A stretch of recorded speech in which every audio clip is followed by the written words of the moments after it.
Hello, everyone. Let us start today's session.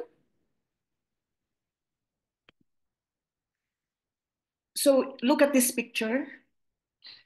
Imagine a mother just after childbirth, full of hopes and dreams for her newborn. You can see happiness written all over her face. Now imagine that within hours or few minutes after, she develops a fever, feels weak, and suddenly her body begins to shut down. Childbirth is often seen as time of joy and new beginnings, but for some mothers, unfortunately, it can take a dangerous turn.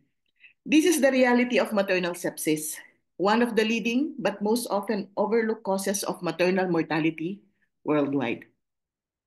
Maternal sepsis is life-threatening, you know that, and that condition can develop rapidly. Yet, with timely recognition, it is preventable and can be treated. I am Dr. Desiree. I am your MRCOG1 and EBCOG mentor, and I am here to discuss about maternal sepsis.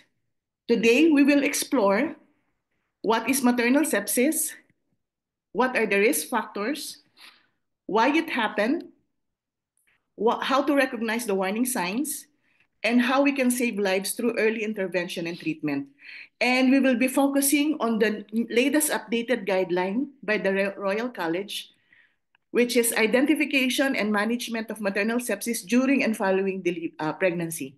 Actually, this is a combined update of the previous guideline that was published in 2012, which is your 64A and 64B, bacterial sepsis during pregnancy and bacterial sepsis following delivery.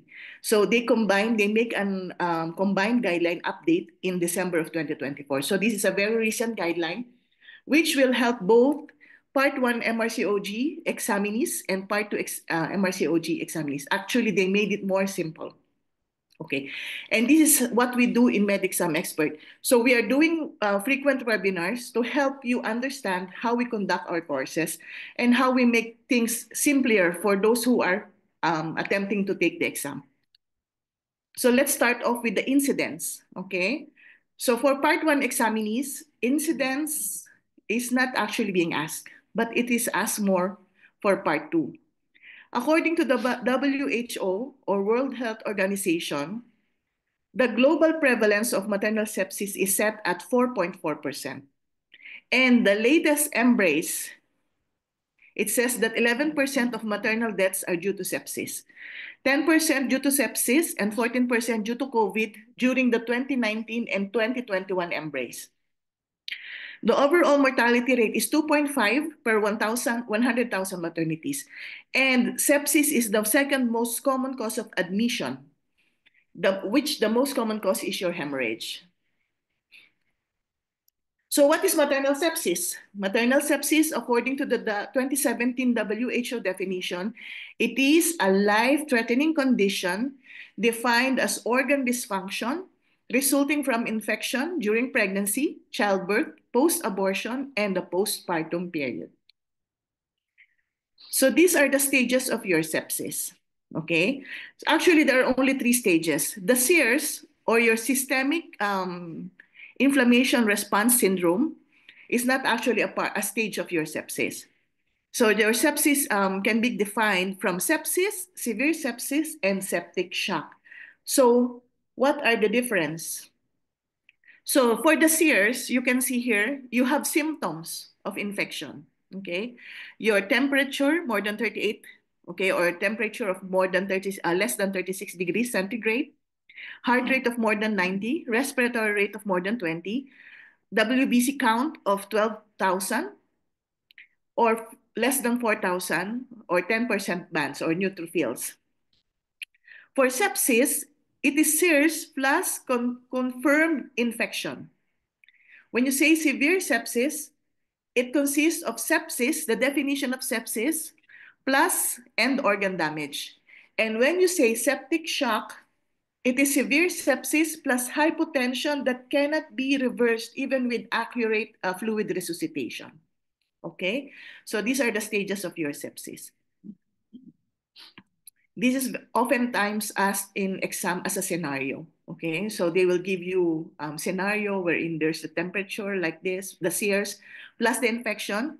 So they will ask you, what is this? Sears, sepsis, severe sepsis, or septic shock. So you should be knowing the difference between these stages of sepsis. The most common organism causing sepsis, so you can see here, okay? This is a common confusion during exam, and it is often time tested, okay? Some people answers GBS sepsis. Some student answers gas sepsis. But actually, the most common cause isolated in patients with sepsis are E. coli, is E. coli, okay? So when asked what is the most common organism causing sepsis, your answer should be E. coli, okay? So these are the common organisms causing sepsis. You can see here, E. coli is number one on the list. And then you have GBS, okay? But when you are asked what is the most common cause of sepsis causing maternal death,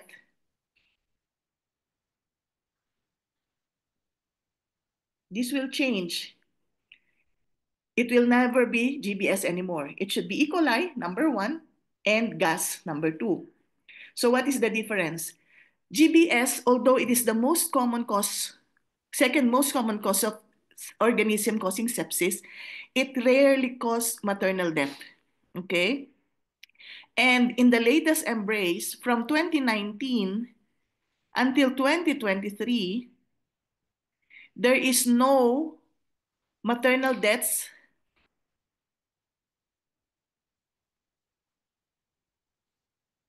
related to GBS sepsis due to GBS sepsis. So remember, GBS sepsis only cause morbidity, not mortality. So when they ask you about mortality, your answer should be E. coli and gas. So another way to remember this is you should remember that gas is for mom and GBS for baby. So in the exam, when they ask you what is the most common cause of neonatal sepsis, of course, your answer should be GBS. And when they ask you what is the most common cause of maternal sepsis, of course, your answer is gas, if E. coli is not there. Okay? So you should be reading the questions carefully. So what are the risk factors for developing maternal sepsis during pregnancy and postpartum? Under the maternal side, you have obesity, diabetes in pregnancy, iron deficiency, anemia, and so on. In the obstetric side, of course, you have your prolonged rupture of membranes, cesarean section, vaginal trauma, and so on. Okay? These are the causes outside genitourinary tract. Okay. You can have meningitis as a cause of sepsis. You can have otitis media and so on along the list. Okay, you can see here you can have wound infection, urinary tract infection, mastitis. Okay, anything that is left untreated or ignored can lead to sepsis. So what in the history will trigger a diagnosis of sepsis? Of course, there's a long list in the guideline, and I show it here in the tabulation. Number one is febrile illness, okay, that is not remitting. Second is if a person has a history of contact with a person infected with gas.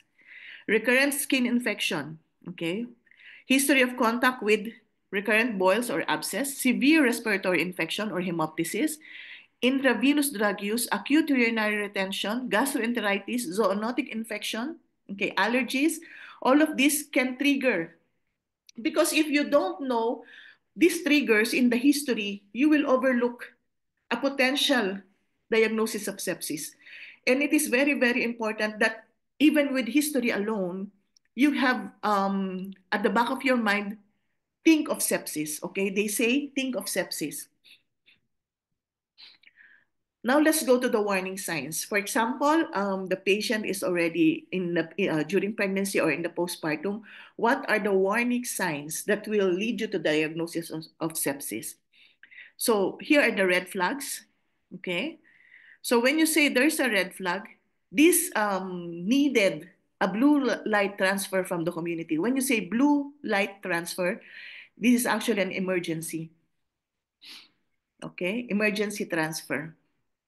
So they are talking about in a scenario wherein the patient is in the community and it is not in the hospital. So what are the warning signs that you have to transfer the patient from the community to the hospital?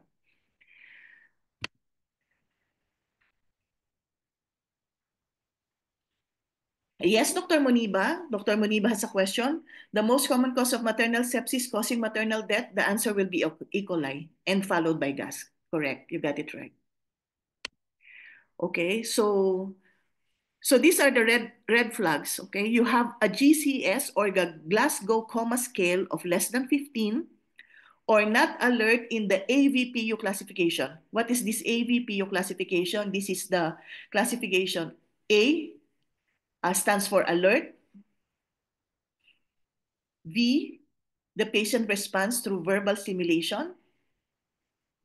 P, the patient responds through painful stimulation. And U, the patient is unresponsive.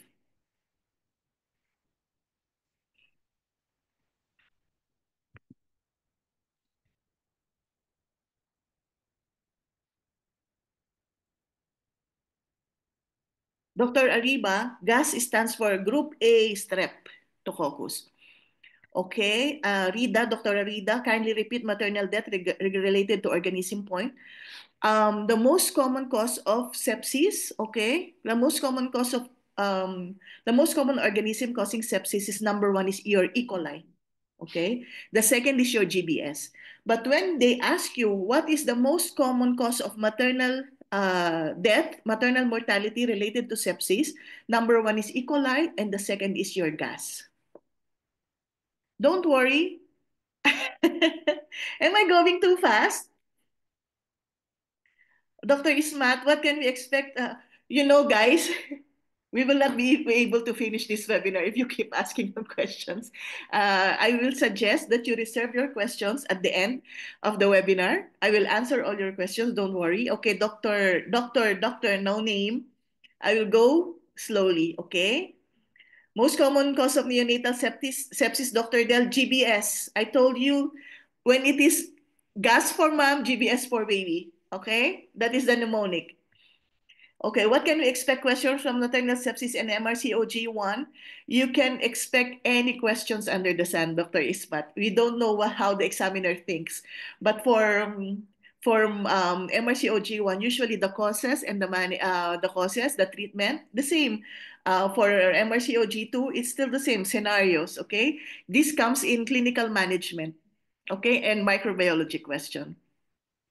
Okay, guys, no. Let me finish and then I'll answer all your queries at the end. Okay, so as not to interrupt the flow of discussion. Okay, so these are the red flags that needs transfer from the community to the hospital. So you have here your Glasgow Coma Scale, respiratory rate, oxygen saturation, heart rate, blood pressure, and urine output. So if these are the red flags, okay, we also have an amber flag, okay? Okay.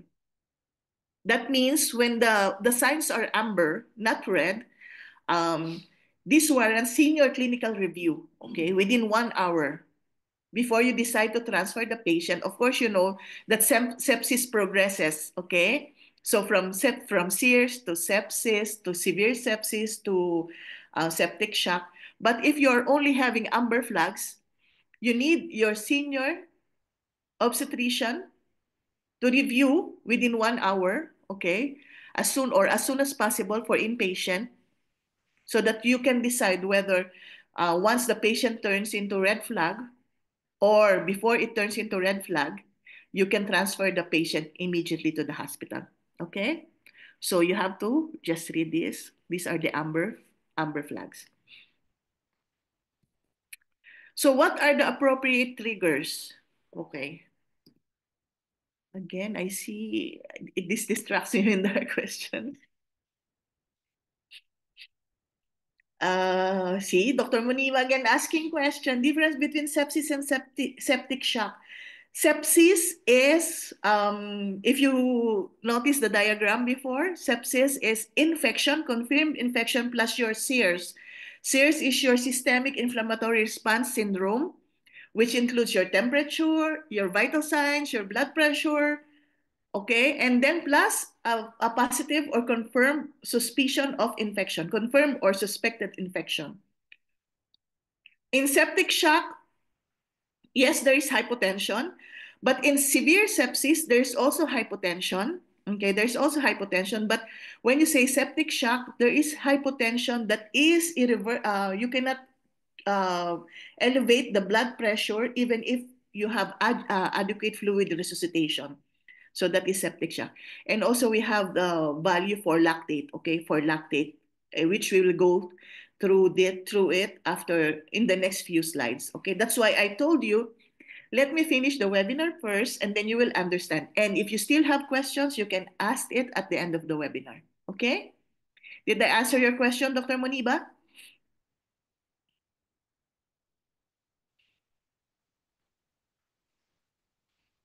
Okay.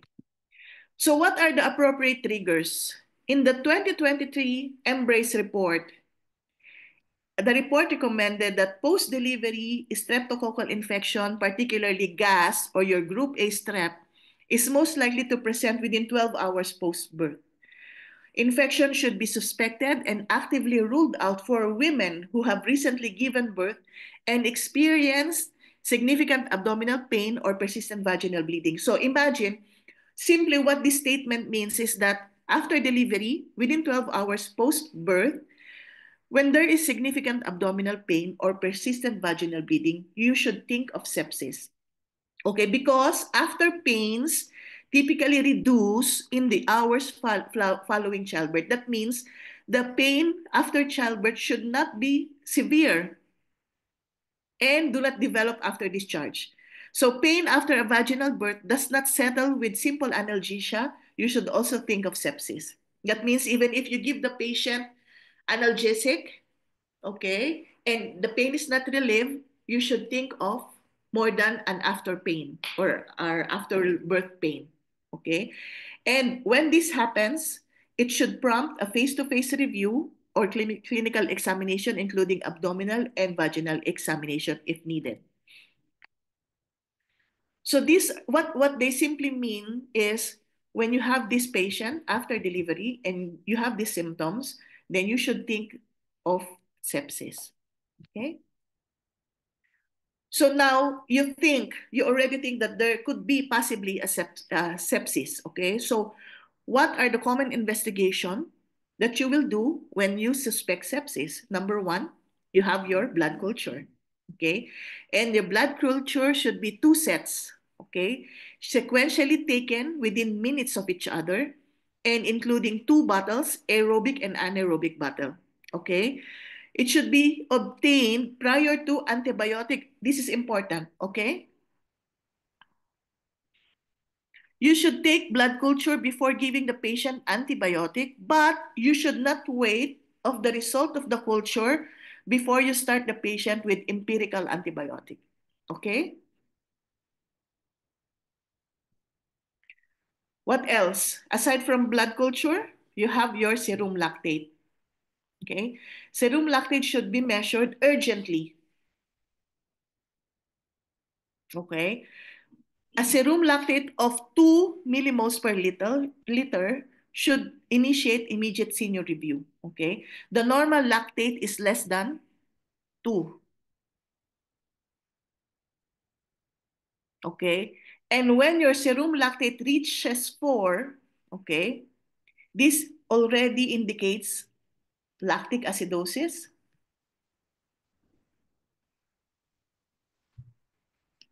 sepsis, or septic shock, okay?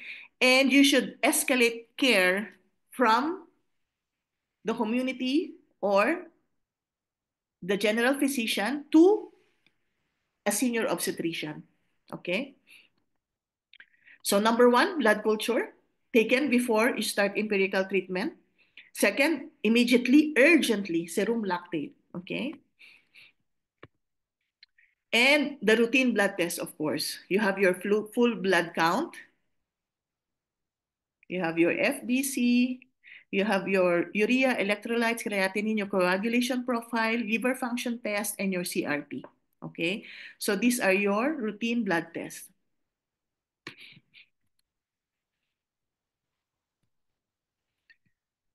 So now that you have done, you have taken all the investigations. You suspect sepsis to your patient. You have taken the investigation. So you should be aware of what we call the sepsis 6 bundle. Sepsis 6 bundle. That means give 3, take 3. Okay. So give oxygen, give fluids, give antibiotics, take blood culture. Of course, you have to take blood culture before you give antibiotics. Measure serum lactate and measure urine output. So give and take. Give 3, take 3, sepsis 6. If it's very, very hard for you to memorize what you will do, you can use the mnemonic buffalo, okay? Blood, urine, fluids, antibiotic, lactate, and oxygen, okay? Because sometimes during the pressure of the exam, you don't know what to give and what to take. Give 3, take 3, or the mnemonic buffalo, okay? And for those students, those of my students, they know that I'm very, very fond of giving mnemonics to my students, to my previous students, right? So that it is easier for them to remember it during the exam. So now that you know, give 3 and take 3, when do you have to do this? You have to do everything within 1 hour. Okay, why? Because this is a magic hour. Okay, they say that the morbidity or mortality from sepsis increases. Okay, if the sepsis bundle is initiated late. Okay, so number one, you have to measure your lactate level within 1 hour. Okay, obtain blood culture before administering antibiotics, administer broad-spectrum antibiotics, begin rapid administration of 300 ml per kilogram of crystalloid, not colloids, okay? For hypotension or lactate level more than 4 millimoles, okay? So for example, you are not aware of the weight of your patient, so what you will do is you give 500 ml of crystalloid by bolus. And then that's you can readjust, because sometimes when we are in an emergency, it's very, very difficult to compute how much is the weight of the patient. Okay, and then you'll compute. So immediately you give 500 ml bolus of crystalloid, and then apply vasopressors if hypotensive during or after fluid resuscitation to maintain mean arterial pressure of 65 millimeters mercury. Okay, so remember here, measure lactate within 1 hour. If initial lactate is elevated more than 2, then you have to repeat it within 1 hour. Okay? So you can see here, administer broad spectrum antibiotics. You did your culture. You don't know what the result is. Okay, so what are these broad spectrum antibiotics? So in the recent guideline, they tabulated this. Antimicrobial choices and limitations of antimicrobial spectrum, which I will show in the next slide. So you have here your comoxiclab, metronidazole, clindamycin, piperacillin, cephalosporin, carbapenems, gentamicin, and vancomycin. Okay, so you can see here the spectrum and the points. Okay, you can read this one by one. Clindamycin is a good antibiotic. You see, currently in the UK, it covers most group A strep. Okay, there was one previous exam question. Okay, for MRSA or your MRSA, methicillin-resistant Staph aureus, you know that this is resistant to penicillin, right? Methicillin-resistant Staph aureus. So the treatment for your MRSA is your vancomycin. And you all know that. Okay, so the question asked, sorry, the question asked is what you should give for MRSA. There's an option in the exam, vancomycin, and the second option is vancomycin plus clindamycin. So what will you choose if you are the one taking the exam? So because the students know that the treatment for MRSA is vancomycin, some of them say vancomycin, vancomycin, vancomycin. Okay, yes, Dr. Muniba, very good. Of course, you will choose the more the choice which has more coverage, vancomycin and clindamycin. Why? Because clindamycin is the antibiotic for your staph. Sorry, oh my God. For your staph exotoxin.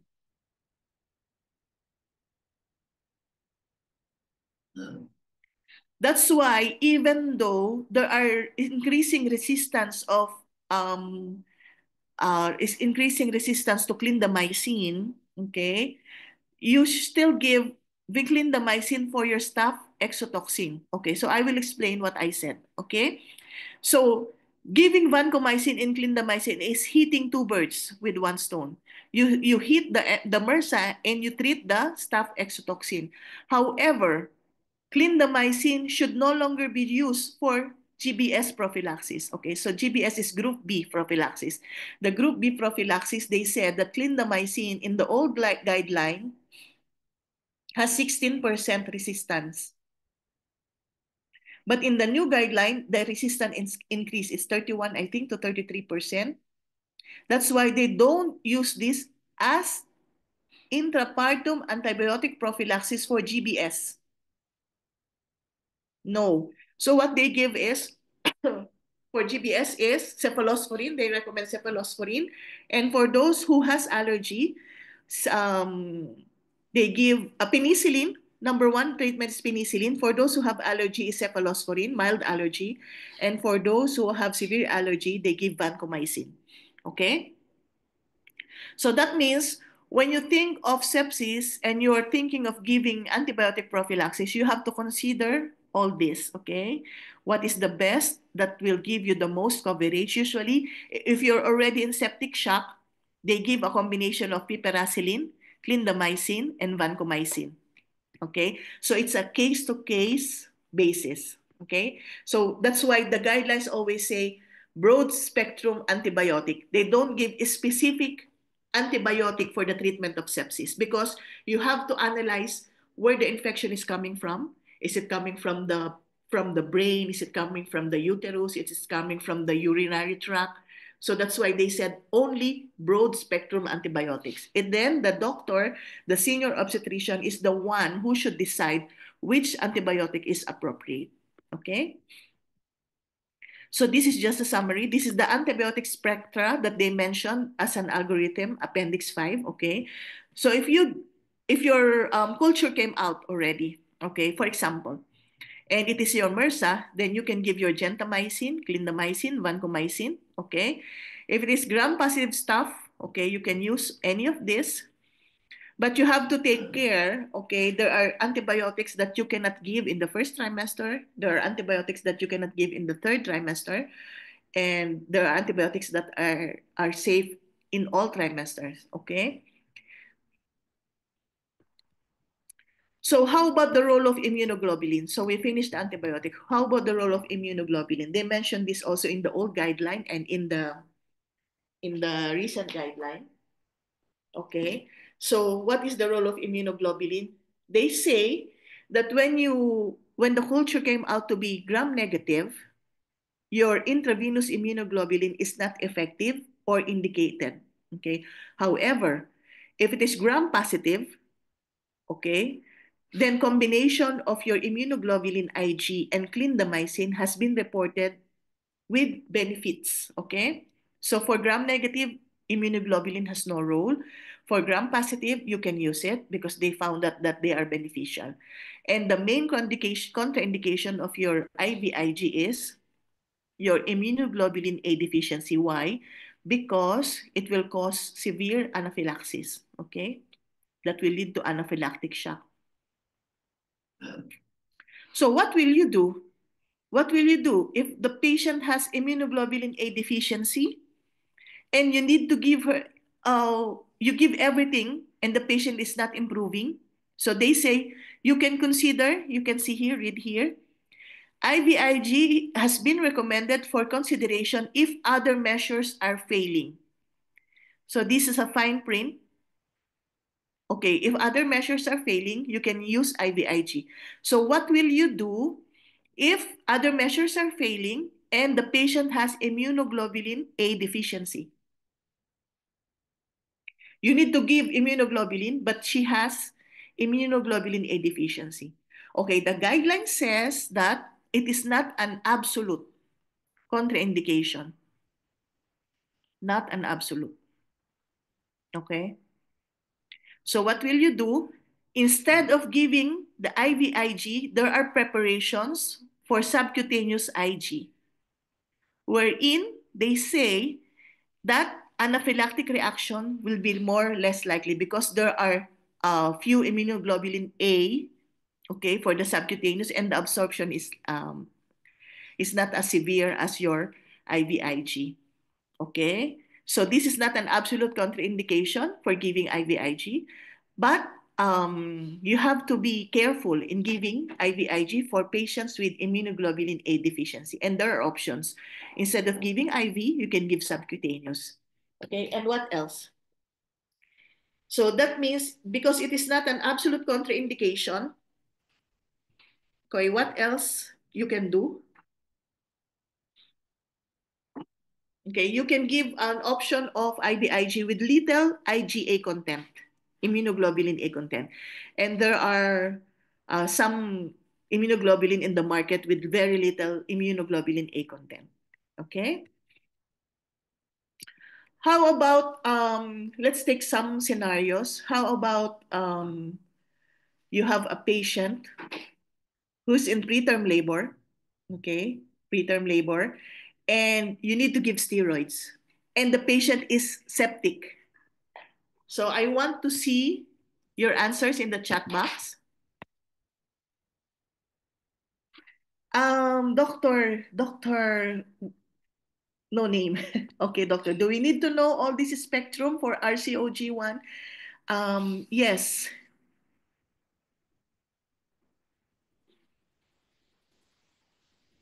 Okay, answer my question, guys. Preterm patient, okay, septic. You know that in preterm, we need to give steroids, right? So are you going to give steroids for preterm patients who is septic? Dr. Del says contraindicated. User says no. Steroids given in septic shock resistant to treatment. Dr. Amir says another user no. Okay. What else? No one? Nothing? I only have 3 answers from 50 students, 50 listeners.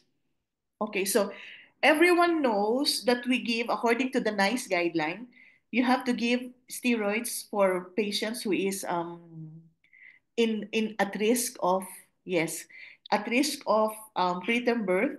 You have to give it from 24 to 36 plus 6 weeks. Okay. However, there are certain consideration in giving this individual assessment. The decision to use corticosteroid in preterm infants with sepsis should be based on clinical and individual situation. Okay, because the steroids can suppress immune response, and you know the patient is already septic, right? You don't give steroids under 24 weeks. You can give steroids, but you have to repeat the dose. 24 weeks, even if you give steroids, the chances of the patient, the baby surviving is very little. Okay, that's why you only give steroids after 24 weeks. Okay, and that's another guideline, Dr. Ariba. Okay, so the current evidence, listen guys, that there is limited evidence supporting the routine use of corticosteroid in preterm infants with sepsis. Okay, and the use is generally reserved under specific indication, such as if it is a case of adrenal insufficiency or refractory septic shock. Okay, that means, which I see one here. I see one here who has answered that.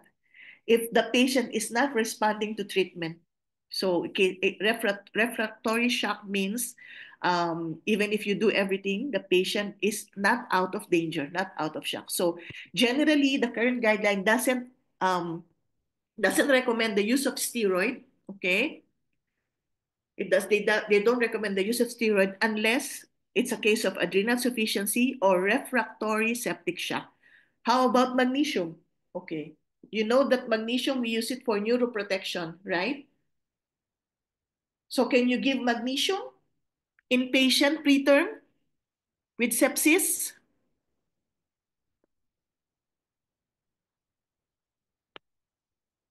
Answer in the chat box. User with no name says no. No, no, no, no. Why?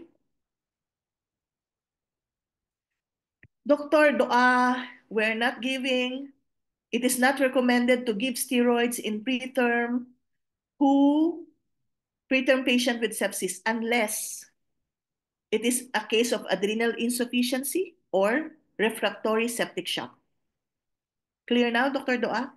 Steroids preterm with sepsis, not recommended according to the current guideline, but can be considered. Okay.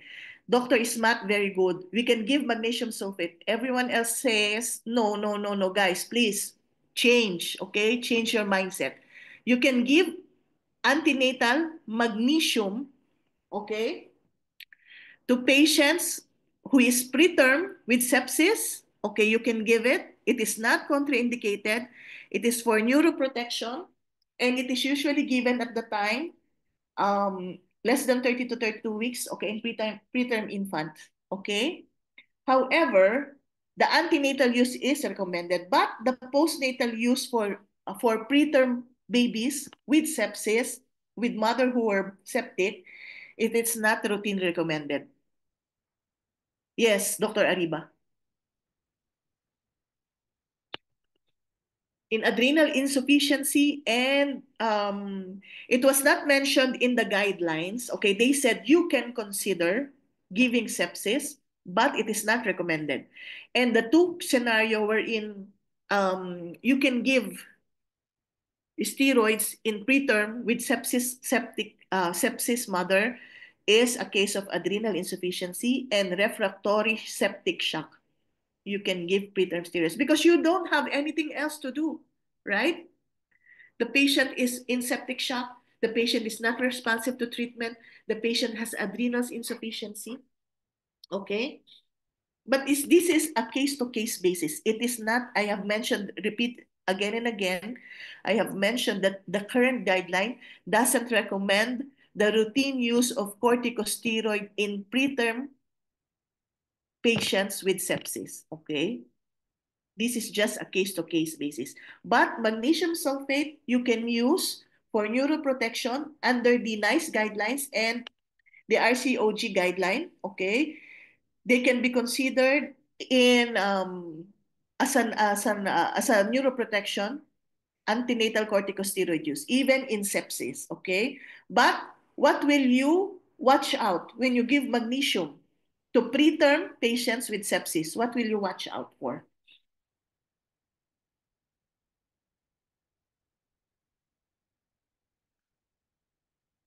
What you will, when you give magnesium, what are you monitoring? You have to monitor, closely monitor. Very good, Dr. Moniba. Signs of toxicity, reflexes, very good. Renal depression, Dr. Riva, very good. What is this? Reflex, Dr. Khan, very good. Respiratory rate, urine output, reflex. So that means you have to closely monitor maternal hemodynamics, urine output, Dr. Farisa, very good. So anything that is a sign of why.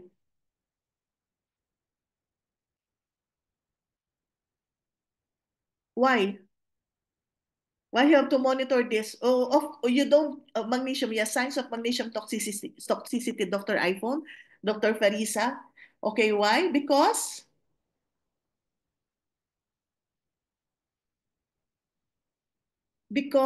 giving magnesium to a septic patient will worsen hypotension. Okay?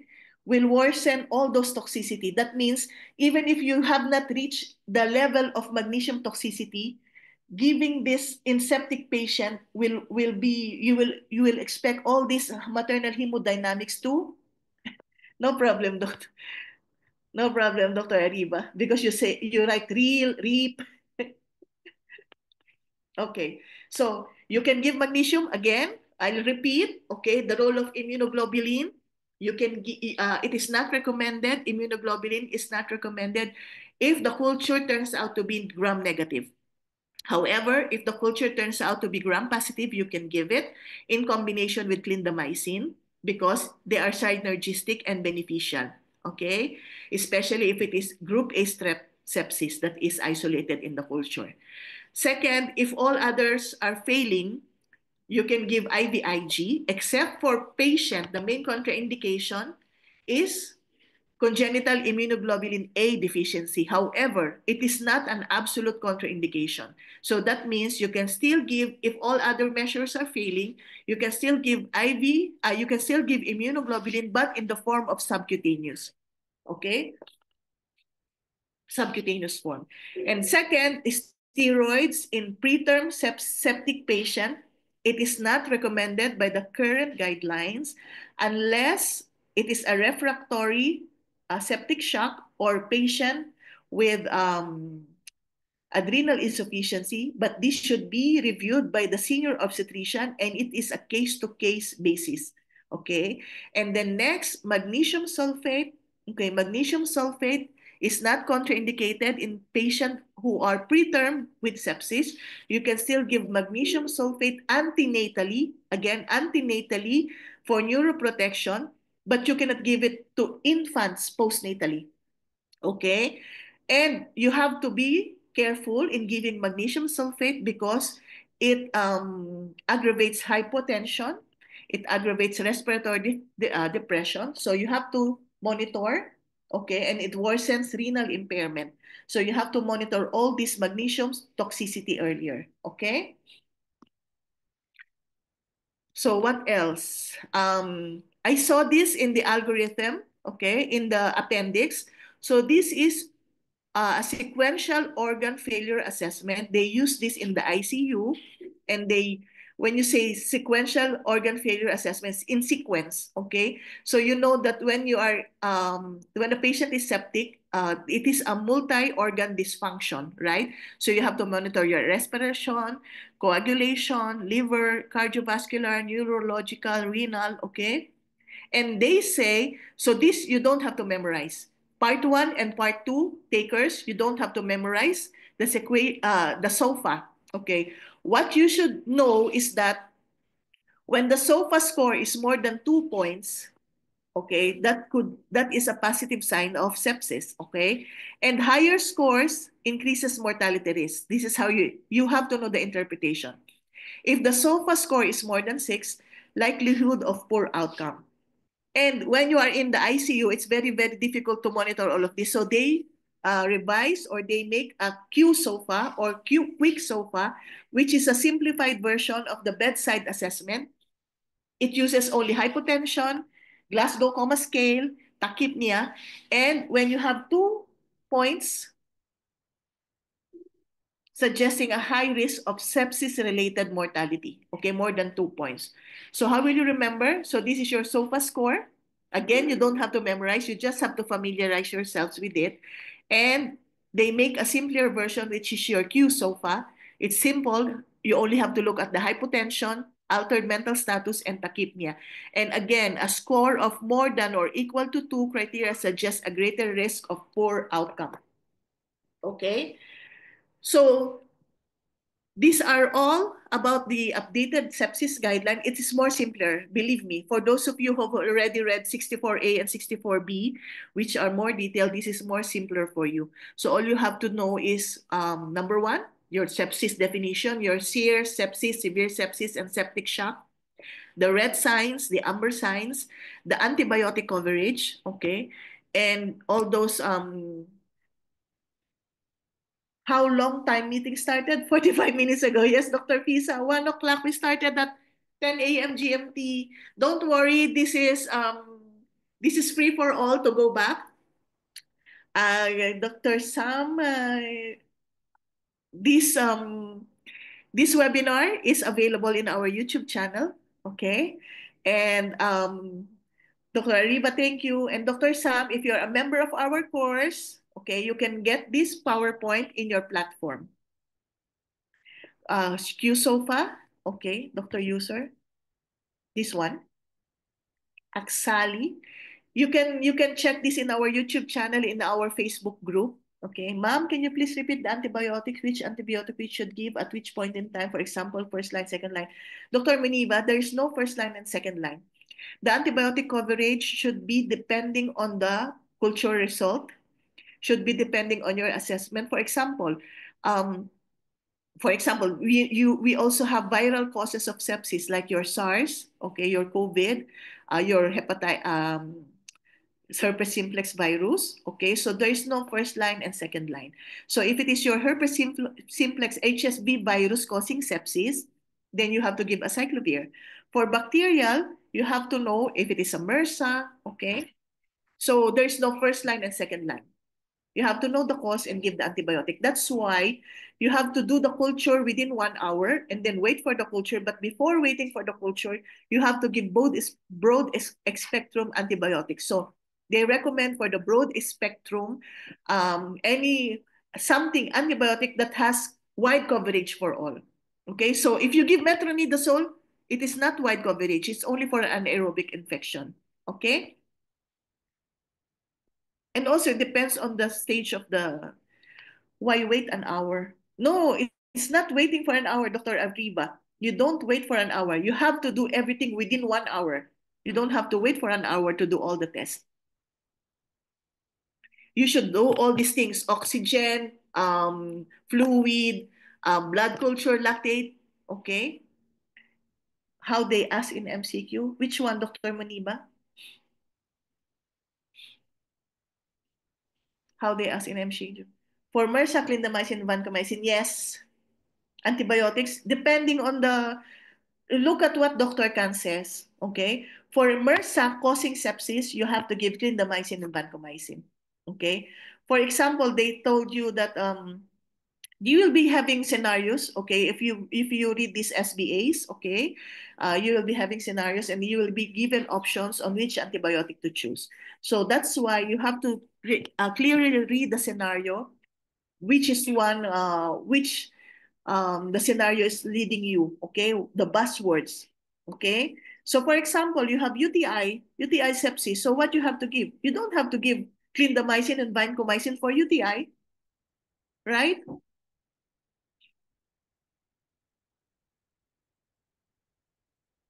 Dr. Xiaomi. Oh, I have too many gadgets now. iPhone, Xiaomi. Okay, Dr. Xiaomi. When to give steroids and when not? The steroids, Dr. Xiaomi, is not recommended in preterm patients with sepsis. That's what the current guideline says. But it can be considered, especially in scenarios wherein there is refractory septic shock or there's adrenal insufficiency. Okay. But generally, the current guideline doesn't recommend the use of steroids in preterm sepsis.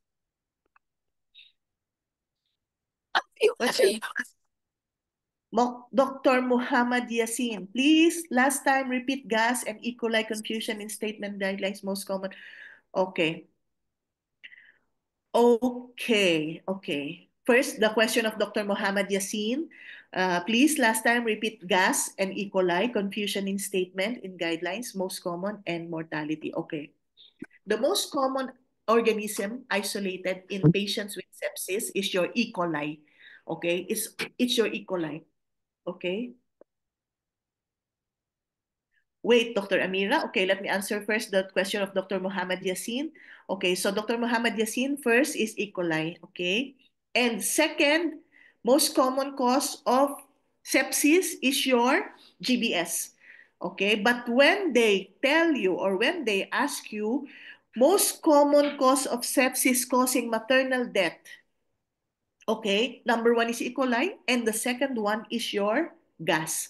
because even though your GBS sepsis is more common, isolated than your gas, okay, your GBS sepsis seldom causes maternal death. GBS only causes morbidity. Is it clear now, Dr. Muhammad Yassin?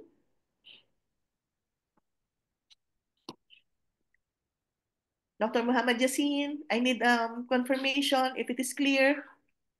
Write in the chat box.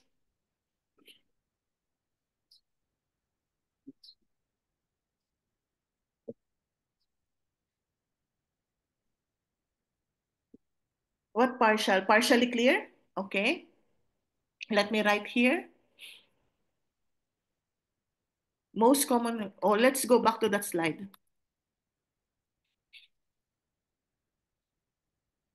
Okay. Most common organism causing sepsis you can see here. Number one is E. coli. Second one is GBS.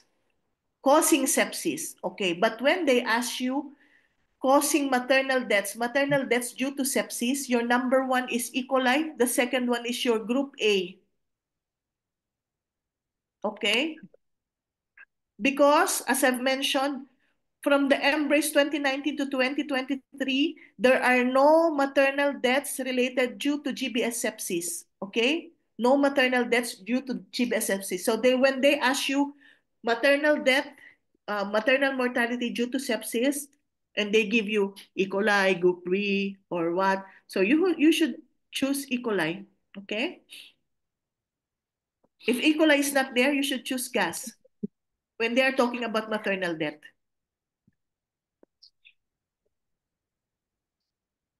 Okay, thank you. Next, Dr. Moniba, what is difference between crystalloids and colloids and when they are given?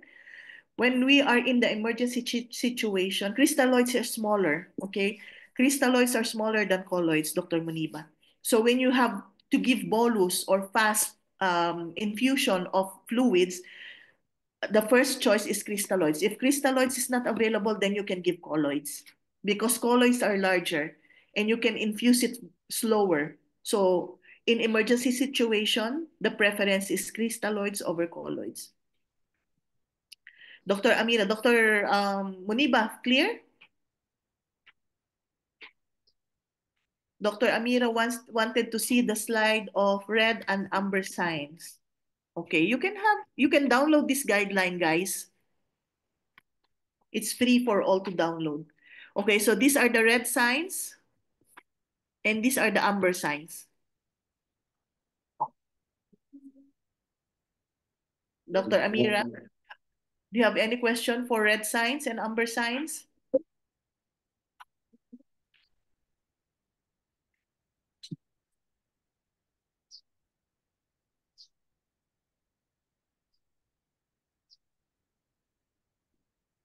Red signs, welcome, Dr. Amira. Dr. Xiaomi, red signs, these are the red signs.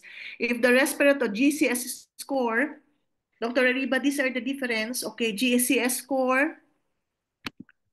Okay, GCS score less than 15, respiratory rate of more than 25, oxygen saturation less than 94, heart rate of more than 130, systolic less than 90.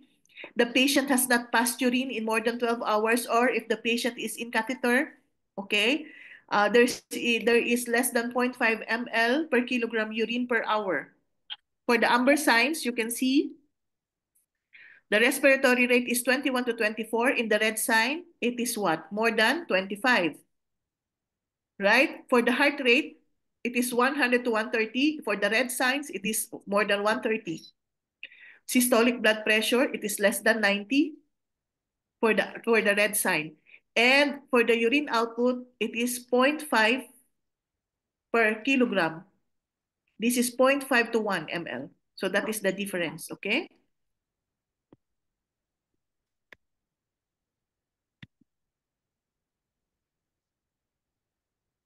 AVPU, Dr. Xiaomi, I think, yes, amber is more severe. AVPU, I think you are late for in the session. You can go back to this recording. AVPU, A for alert, V for verbal, response to verbal stimulation, P for the patient response for pain, and U, the patient is unresponsive.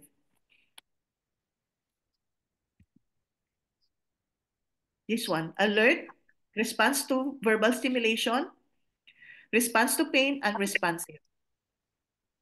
Okay?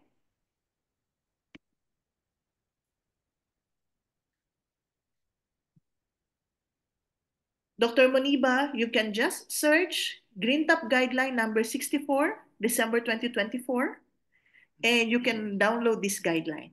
Okay? It is free, okay, free for all to download. It is a 25-page guideline, and you can see all these tables, all the algorithm you can see, okay? So if you want to read in detail, it is easily downloadable, okay? Any other questions, guys? Just search, Which okay? believe, Search. sorry, believe, which one free for download, my dear? Dr. Fisa, are you Dr. Fisa? No, no, Dr. Mona. Dr. I'm Ramona, the, you can download it you can search through Google. Okay, you just search Green Top Guideline number 64, December 2024, updated guideline. Okay, or you can go through the Green Top RCOG website. Okay, and you can see Green Top Guideline there, guidance, and you can download it from there. Or you can download it from online Wiley Library. Okay, show me, wait. See here, this is the title of the guideline. Identification and management of maternal sepsis during and following pregnancy. Okay, number 64. Actually, this is a combined guideline. You see here? It is a 2024 update. It was previously broken down into 64A and 64B, but this was an old guideline. So the incidences there is no longer reliable. Okay? So you okay. can download from the Green Top guideline. Thank you. Welcome, Dr. Mona. Okay, guys, if you have no other questions, so this is how we conduct our sessions. We make it simple for you because this is not the only guideline for part 2 that you will read. Also for our MRCOG part 1, okay, there are some guidelines that are incorporated in the exam. And instead of you reading the long guidelines, okay, our mentors, me and Dr. Helmi, your mentors, will make it simpler for you. We only pick up which is important in the exam, and then we give it to you in a nice presentation. Okay, so we hope our live session is about to start on February 12th. We are having ongoing pre-course. Okay, and we will start our major phase, your live session phase, and we hope that will join us in our course. Okay.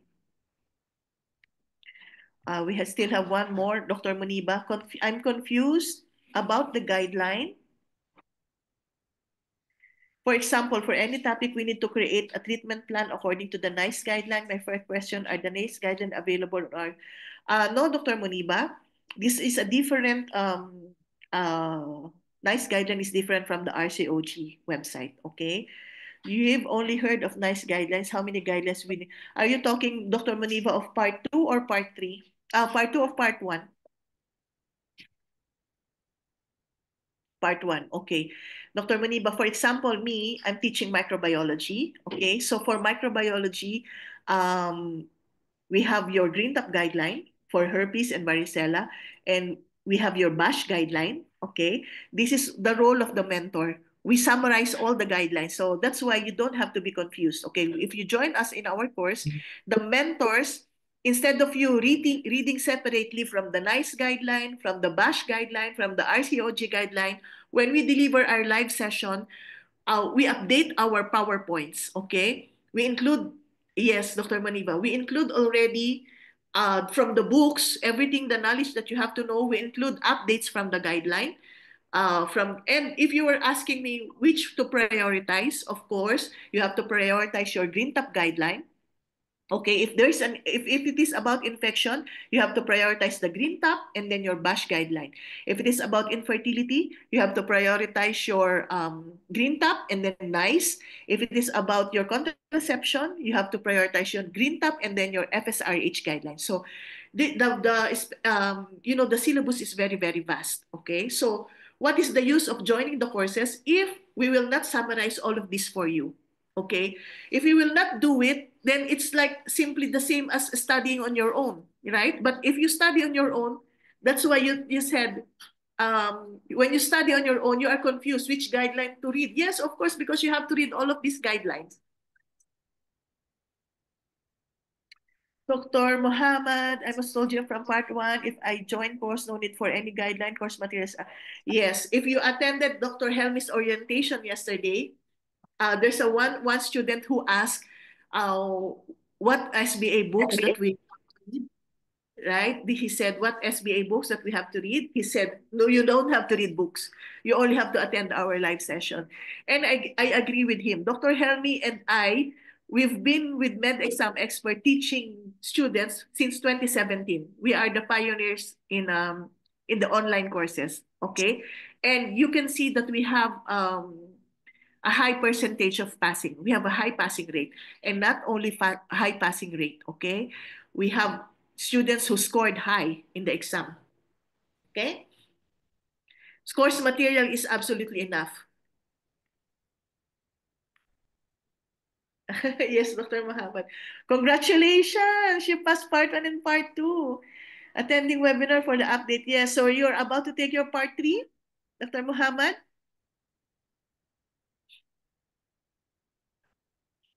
Okay. Congratulations. Okay. Good luck on your part three exam. And remember, Dr. Muhammad, when there is maternal sepsis, you have to read also, you have to correlate maternal collapse. Okay? Because in part three, it's more of like practical exam, right? Any other question, guys? We are flashing in the chat box. If you need guidance for the exam courses, you see Dr. Muhammad Yassin has been with us and he's already taking part three.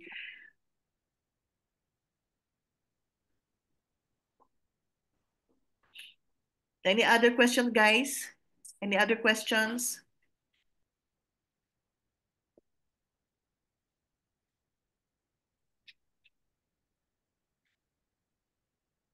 You have to join our on-site OSCE course, Dr. Muhammad, for part three.